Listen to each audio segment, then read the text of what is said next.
घर और किचन के कुछ ऐसे काम जिन्हें करने में अगर आप इन ट्रिक्स का यूज़ करते हैं तो आपका काम बहुत ही आसान और बहुत ही ज़्यादा टाइम सेविंग हो जाएगा। तो चलिए बिना देर किए आज इस वीडियो को शुरू करते हैं, आप सभी को बहुत पसंद आएगा।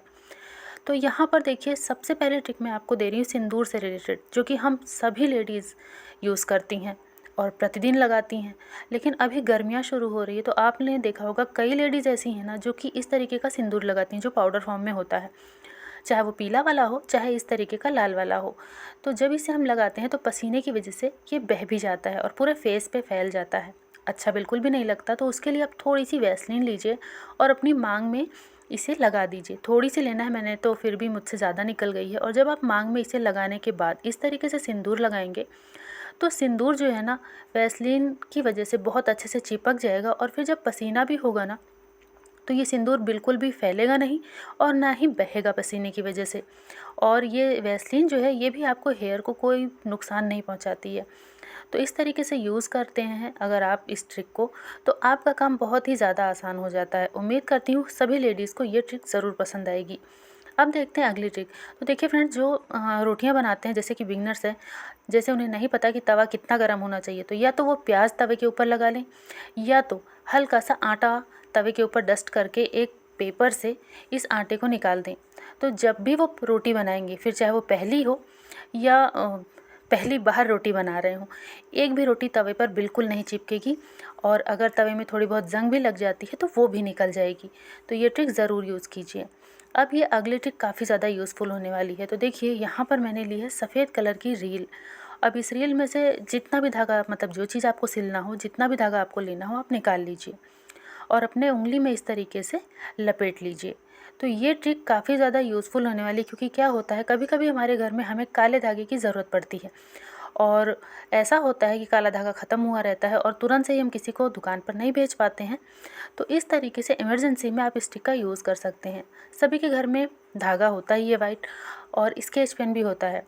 तो अगर आपको इस तरीके से डार्क कलर का धागा चाहिए तो आप जो है जिस कलर का चाहिए वो कलर स्केच पेन यूज़ कर सकते हैं, या फिर अगर काले कलर का चाहिए तो इस तरीके से स्केच पेन को आप इस धागे पर चलाइए।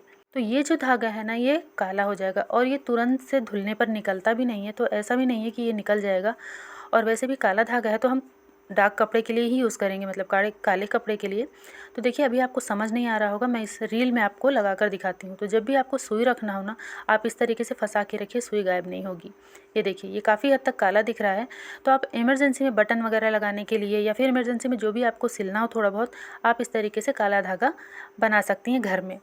अब देखिए बिना चकला बेलन के रोटी बेलना बहुत आसान है। जैसे किसी को रोटी बेलना नहीं आता है, जैसे अभी अभी उन्होंने खाना बनाना शुरू किया है या फिर बच्चे ही हैं, तो इस तरीके से आप आटे की लोई बना लीजिए और कोई मोटी सी थाली रख लीजिए। एक तरफ मोटी सी थाली हमने रखी है नीचे, और ये है कि यहाँ पर ना बर्तन जो होता है, मतलब जो सूखा आटा होता है, वो थोड़ा सा ज़्यादा लगता है।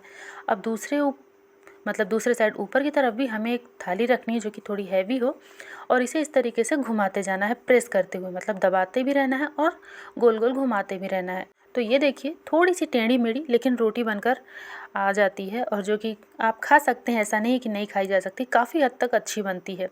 और अगर आपके पास चकला है और बेलना नहीं चाहते तो आप चकले से भी दबाकर यहाँ पर रोटी बना सकते हैं। अब देखिए तवे को मैंने गर्म कर लिया है और ये रोटी मैं आपको सेक कर भी दिखाती हूँ। ये बहुत अच्छे से फूलेगी, ऐसा नहीं है कि नहीं फूलेगी, और बहुत ही बढ़िया बनती है। तो जब भी इमरजेंसी में हो या फिर बच्चे हों, उन्हें रोटी बेलना नहीं आता है, तो इस तरीके से आप बिना चकला बेलन के रोटी को आसानी से बना सकते हैं। और ये देखिए एक ट्रिक मैं आपको और दूंगी रोटी से रिलेटेड, जो कि बहुत ही ज़्यादा पसंद आएगी। तो यहाँ पे ये रोटी मैंने सेक ली है। अब रोटी रखने के लिए अगर हम सीधे ऐसे प्लेट में रखते हैं या फिर जिसमें रोटी रखते हैं अगर उसमें रख देंगे तो भाप से हमारी नीचे की रोटी ख़राब हो जाएगी। इस तरीके से एक चाकू ले लीजिए और एक कटोरी ले लीजिए, कटोरी के ऊपर चाकू को रखिए और उसके ऊपर रोटी को, तो जो भी भाप होगी ना वो नीचे निकल जाएगी और आपकी रोटी बिल्कुल भी नहीं गलेगी। आप आसानी से लास्ट की रोटी भी खा सकते हैं। उम्मीद है ट्रिक पसंद आई होगी। पसंद आई हो तो लाइक शेयर सब्सक्राइब ज़रूर कर लीजिएगा।